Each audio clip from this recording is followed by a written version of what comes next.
Selama ini Tommy tak menyangka kalau rumah tua yang dilewatinya tiap malam sepulang kerja ternyata merupakan rumah angker yang menyimpan beribu misteri.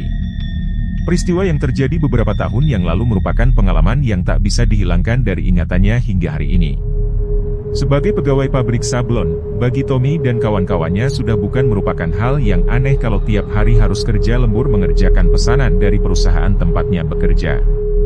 Tak jarang ia baru bisa menyelesaikan pekerjaannya hingga tengah malam dan setelah itu pulang ke rumah yang jaraknya lumayan jauh. Seperti hari itu, Tommy diminta lembur oleh bosnya karena sedang banyak pekerjaan. Dengan senang hati Tommy mengerjakan pekerjaan yang menjadi tanggung jawabnya.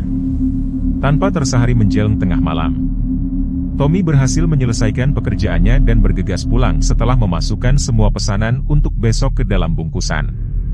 Dikayuhnya sepeda tua peninggalan orang tuanya dengan pelan. Sepanjang jalan yang dilewatinya terasa gelap, rupanya listrik di daerah tersebut padam. Dengan pelan sepeda tua tersebut berjalan menembus kegelapan malam. Sebetulnya hati Tommy sudah merasa tidak enak. Jalanan yang gelap ditambah suasana jalan yang sepi membuatnya miris. Tetapi rasa lelah karena seharian bekerja membuat tekadnya untuk pulang dan segera tidur semakin kuat. Tiba di tikungan, Tommy tanpa sengaja melihat rumah tua yang sudah lama ditinggalkan penghuninya. Perasaannya menjadi tidak enak. Aneh mengapa hatiku berdebar-debar, gumam Tommy. Seperti ada yang menyuruh, Tommy malah menghentikan sepedanya. Rasa takut yang mencekamnya membuat bulu kuduknya berdiri. Dengan kaki yang bertopang pada sandaran sepeda, Tommy mencoba memberanikan dirinya untuk menatap rumah tua yang ada di depannya. Jantungnya semakin berdebar-debar. Apa aku lebih baik kembali dan tidur di gudang saja ya? Tanya hati Tommy penuh rasa bimbang.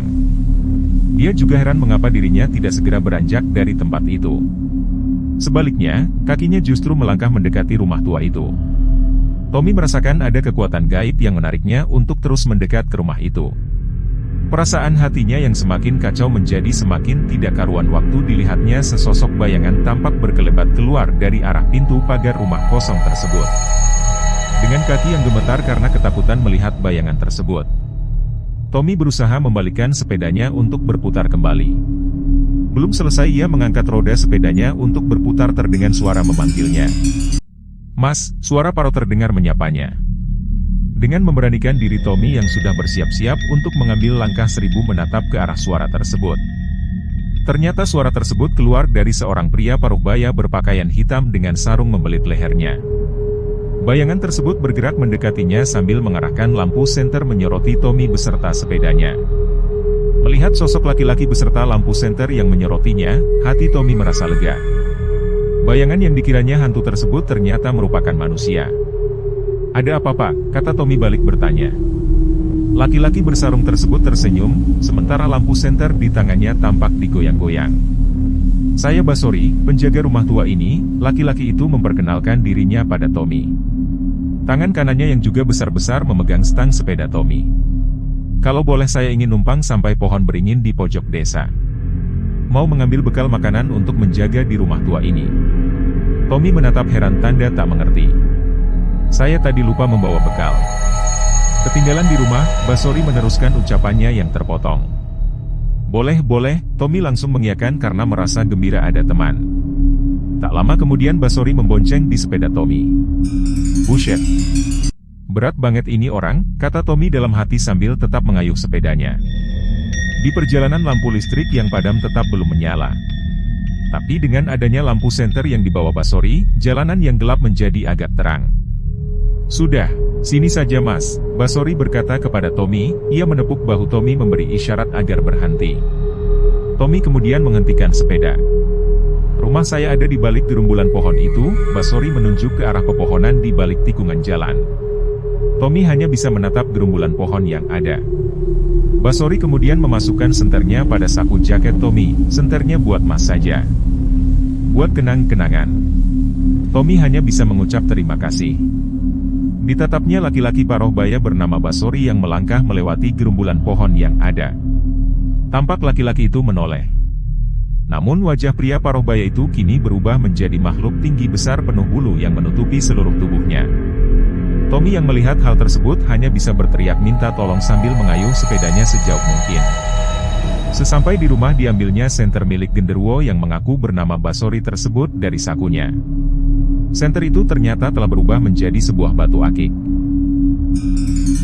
Tommy sebetulnya merasa takut dan teringat akan genderuwo yang menakut-nakutinya sebelum ini. Tapi selanjutnya ia berpikir tentu batu akik ini bukan sembarangan karena milik genderuwo. Pasti mempunyai khasiat. Keesokan harinya dipakainya cincin tersebut bekerja. Entah pengaruh cincin yang dipakainya atau bukan. Tumpukan kain yang akan disablonnya menjadi terasa ringan. Pekerjaan yang semestinya harus diselesaikannya dalam beberapa jam mampu diselesaikannya dalam setengah jam. Bahkan yang menakjubkan, tumpukan bahan sablon dalam kaleng mampu diangkatnya hanya dengan satu tangan.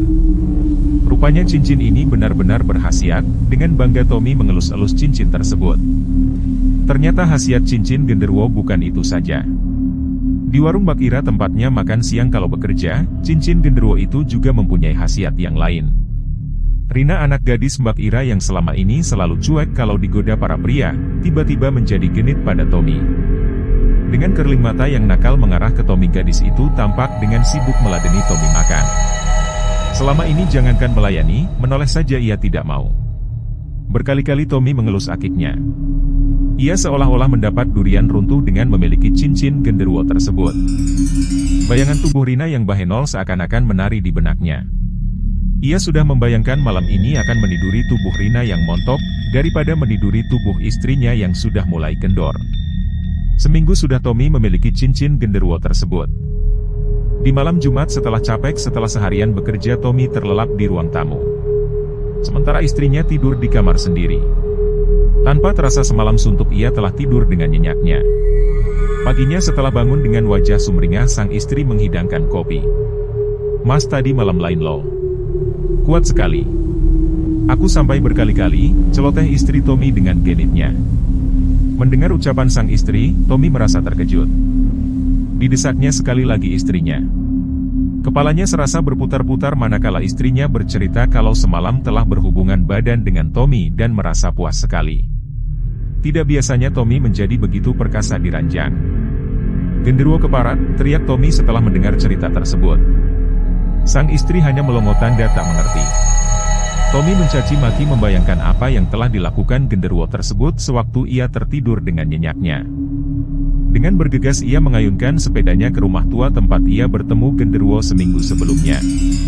Dilemparkannya cincin tersebut ke arah rumah tua tersebut.